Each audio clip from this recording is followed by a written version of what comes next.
जैसे दांत की सफाई, दोषापनयन, दांत की पॉलिश आदि चमक लाने, और कहीं दांत टूटा है या कहीं गड़बड़ है तो फिलिंग करना। ऐसे अपने चित्त में जो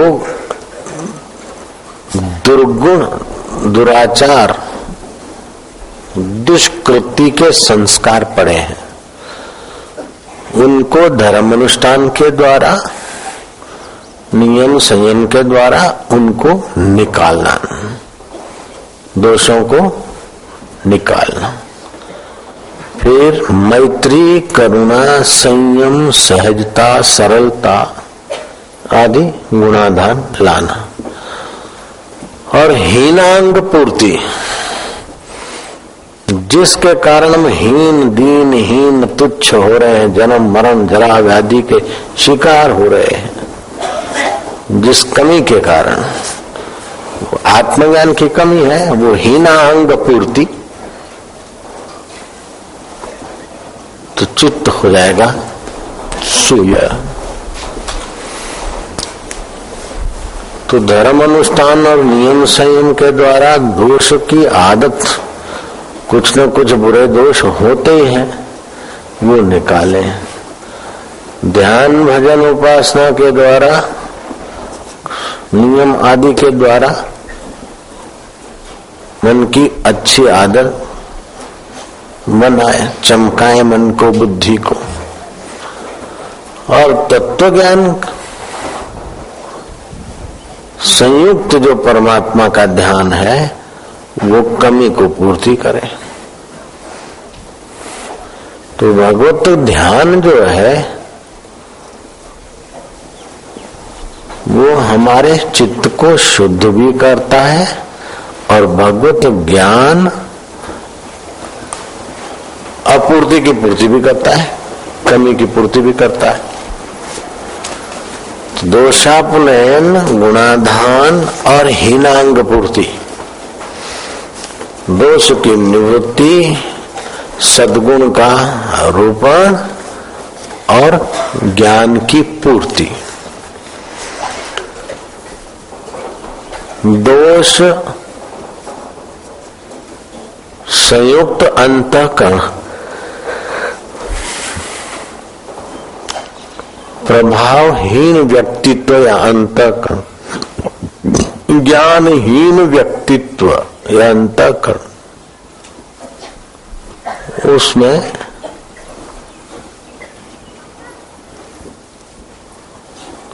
कोई सार नहीं होता।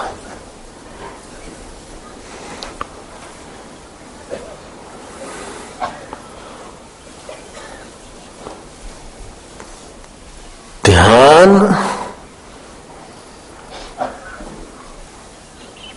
कई प्रकार का होता है।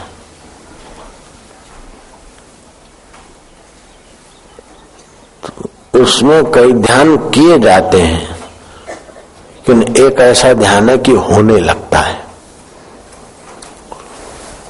जो किए जाते हैं उसमें अपना पुरुषार्थ होता है, कर्तापन होता है और अंत में थकान भी होती, फायदे भी होते ही हैं, ऐसा नहीं कि नहीं होते। वो अपनी जगह पे वो भी अच्छा है, सुंदर है। लेकिन ये ध्यान योग शिविर में ध्यान किया नहीं जाता, ध्यान होने लगे ऐसा माहौल बना जाता है। ध्यान किया नहीं जाता, ध्यान होने लगे। जो होने लगता है उसमें परिश्रम नहीं है, जो होने लगता है उसमें गलती नहीं है, और जो होने लगता है उसमें कर्तापन नहीं, जो होने लगता है उसमें थकान नहीं। जैसे श्वासोश्वास, आंख की पलकें गिरना, अन्न खाते रक्त बनना, बालों का बढ़ना, ये आप बढ़ाते नहीं हैं, ये होने लग रहा है, आप करते नहीं है, हो रहा है। श्वास आप छोड़ना और लेना ये करते नहीं है, हो रहा है। पलकें गिराना उठाना करते नहीं है, हो रहा है। तो उसमें थकान नहीं होती, अहंकार भी नहीं होता। देखो मैं दिन में कितनी बार पलकें गिराता हूँ, चढ़ाता हूँ, इतना सारा काम करता हूँ, कभी नहीं होता।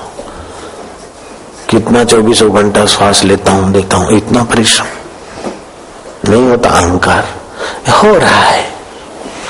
ऐसे भगवत कृपा गुरु कृपा से जब चित्त शक्ति जागृत हो जाती है तो ध्यान होने लगता है, और ध्यान जो होने लगता है तो उससे गुणाधान होने लगता है। शरीर की अशुद्धि है, वहां ध्यान के द्वारा वो प्राण शक्ति जाकर नाड़ियों में स्पंदन पैदा करके वो अशुद्ध कण निकाल देते हैं। वमन के द्वारा, दस्तों के द्वारा, आसन प्राणायाम के द्वारा, भस्त्रिका आदि प्राणायाम के द्वारा अपने आप होता है। इतना मोटा शरीर और दुनिया भर की बीमारी, सेठ चंदीराम, और ध्यान योग में मिल गई भगवत कृपा तो कभी वमन हुआ, कभी जुलाब हुआ, ऐसे करते करते सारी बीमारी निकल गई, नाड़ी शुद्ध हो गई। आज से 30 साल पहले जो मरण शरण बैठे थे अभी घूम रहे,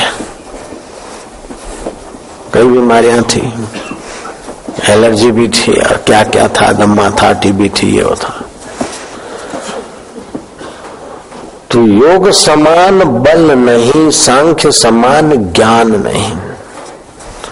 तो योग किया जाता है और कुंडली योग वाला जब शक्तिपात हो जाता है तो फिर योग होने लगता है। ध्यान किया जाता है फिर ध्यान होने लगता है। तो उससे नारी शुद्धि वो महामाया करवाती है, आप करनी नहीं पड़ती आपको। और जहां कमी है जिस अंग में, उसमें मूवमेंट होती है और कमी की पूर्ति वहां होने लगती है। तो बुद्धि की कमी की पूर्ति, मन के कमी की पूर्ति, तन के कमी की पूर्ति, ये कुंडली देवी जागृत हो जाए और थोड़ा ध्यान में आप बैठे और ध्यान होने लगे तो तीनों कमियां अपने आप पूर्ति होने लगती। महामूर्ख में से बने महाकवि कालिदास में कितनी कमियां थी। और पत्नी ने महना मारा कि तुम मूर्ख,